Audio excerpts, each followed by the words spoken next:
તો બીજી તરફ સુરત ટેક્સટાઇલ માર્કેટ ફરી એકવાર વિવાદમાં આવ્યું. માર્કેટના ગ્રુપમાં કરાયેલો મેસેજ થતા નવો વિવાદ છેડાયો. મેસેજમાં કહેવામાં આવ્યું છે કે લીઝ માટે 4 લાખનો ચેક સુરત ટેક્સટાઇલ માર્કેટના નામે આપવાનો અને 1 લાખ રૂપિયાનો ચેક ભારતીય જનતા પાર્ટીના નામે આપવો. સુરત પાલિકા દ્વારા આપવામાં આવેલી 24,435 ચોરસ મીટર જમીન પર Surat textile market cooperative society દ્વારા કન્સ્ટ્રક્શન કરવામાં આવ્યું હતું. 1968માં 1 ચોરસ મીટર દીઠ 2.5 રૂપિયા તરીકે જમીન લીઝ પર આપવામાં આવી હતી, જે વર્ષ 2018માં પૂરી થતા જંત્રીના ભાવ પ્રમાણે 127 કરોડ રૂપિયા પ્રીમિયમ ભરવા કહેવાયું હતું. પાલિકાના નિર્ણય પછી 31 માર્ચ સુધીમાં 4 હપ્તા ભરવા જણાવ્યું હતું, પરંતુ ફંડ માટેના મેસેજથી વિવાદોનો મતપૂડો છંછેડાયો છે.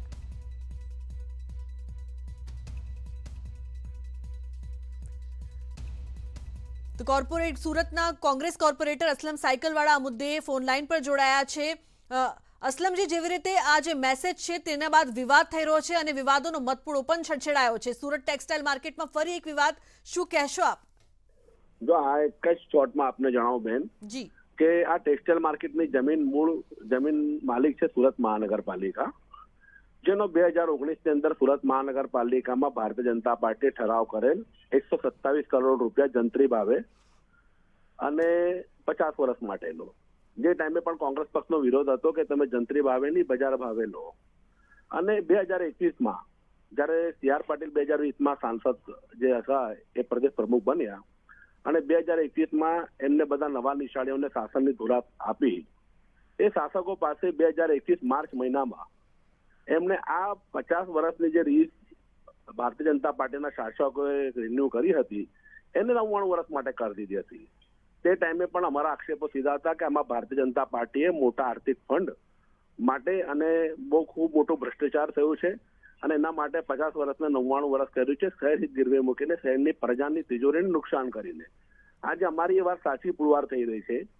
દિનેશ કુમાર રાઠોડ એ સુરત ટેક્સટાઇલ માર્કેટના મેનેજિંગ કમિટીના સભ્ય છે અને એમને 1033 દુકાનદારોને આ મેસેજ કર્યા છે કે તમારે 5 લાખ આપવાના છે, એમાં 4 લાખ સુરત ટેક્સટાઇલ માર્કેટના નામનો ચેક લાવો અને 1 લાખ રૂપિયાનો ચેક ભારતીય જનતા પાર્ટીનો નામનો લાવો, જે ઇન્કમ ટેક્સમાં બાદ પણ મળશે.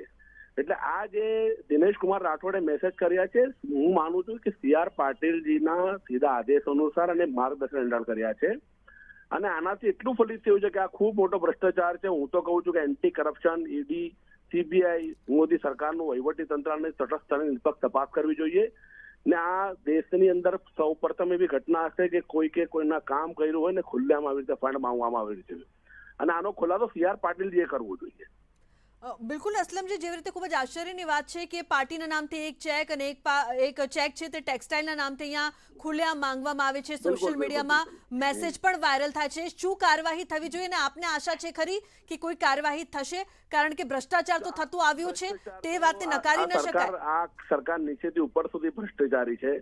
મને એટલી વાતનો આનંદ છે કે મારી સુરતની પ્રજાને એટલી વાતની ખબર પડી ગઈ છે કે ભારતીય જનતા પાર્ટીના રાજમાં પૈસા આપ્યા વગર કામ થતા નથી અને પૈસાના ઉઘરાણા ખુલ્લે આમ થાય છે. મનોજ અગ્રવાલ તો CP ના નામે ખાલી આક્ષેપો થયા છે. આ તો અમે જાહેરમાં પુરવાર કરી દીધું છે કે આવી રીતે પૈસા ઉઘરાવે છે ભારતીય જનતા પાર્ટીના નામે. હવે નરેન્દ્રભાઈ મોદી, વડાપ્રધાન શ્રી અમિતભાઈ શાહ, એમનામાં નૈતિકતા હોવી જોઈએ ને આવા પ્રદેશ પ્રમુખને તાત્કાલિક એના પદ પરથી તગેડી મૂકવા જોઈએ. આભાર અસલમજી અમારી સાથે જોડાવા બદલ. તો જેવી રીતે આ જે મેસેજ છે તે સોશિયલ મીડિયા પર વાયરલ થઈ રહ્યો છે, તે બાદ વિવાદ પણ થઈ રહ્યો છે. સંવાદદાતા કીર્તેશ જોડાયા છે, તેમની પાસેથી વધુ માહિતી લઈએ. કીર્તેશ, સોશિયલ મીડિયામાં જે મેસેજ વાયરલ કરવામાં આવ્યો છે અને મેસેજમાં જે 2 ચેકની વાત કરવામાં આવી છે, શું કહેશો આ મામલે? હાલ શું અપડેટ્સ?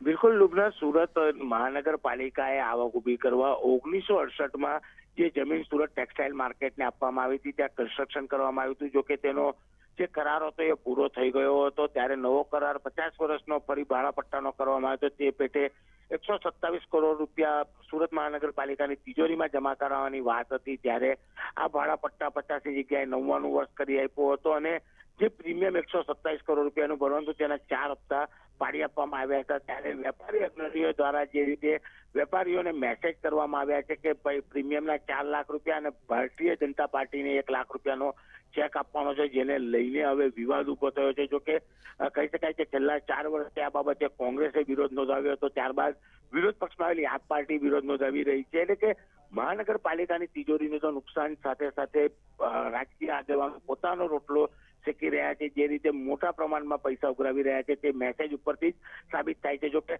ઘણા બધા વેપારીઓ આ મુદ્દે ચેક આપ્યા હોવાની કબૂલાત કરે છે, પણ રાજકીય પાર્ટી ભાજપ દ્વારા આ પ્રકારે કોઈ પણ ચેક મળ્યા નથી તેવી વાત કરવામાં આવે છે. તો સાચું શું તે તપાસ કરવામાં આવે તો જ સામે આવે. પણ કહી શકાય કે આ માર્કેટને જો 99 વર્ષના પટ્ટા પર આપવામાં આવે તો સુરત મહાનગરપાલિકાને 400 કરોડ રૂપિયાનો ફાયદો થવો જોઈએ, જેની જગ્યા પર 127 કરોડ રૂપિયા જ મહાનગરપાલિકાની તિજોરીમાં આવશે. એટલે કે સીધો 250-300 કરોડ રૂપિયાનો મહાનગરપાલિકા એટલે સુરતના વિકાસમાં આ પૈસા સૌથી ઓછા આવી રહ્યા છે. તે ઉપરાંત પાર્ટી ફંડના નામે જે પૈસા લેવામાં આવે છે એટલે પાર્ટી પોતાનો ફાયદો કરી રહ્યા છે. એટલે કે સુરતની પ્રજાને બે બાજુથી માર પડી રહ્યો છે. વેપારીઓએ ચોક્કસ પૈસા પૂરા આપવાના છે, પણ જે રીતનો આ આખો ઘટનાક્રમ છે ત્યારે મેસેજ હવે કોંગ્રેસ અગ્રણી એસ્લમ સાયકલવાલાએ વાયરલ કરવાની સાથે વિવાદનો મત પૂરો સુરતમાં સર્જાયો છે.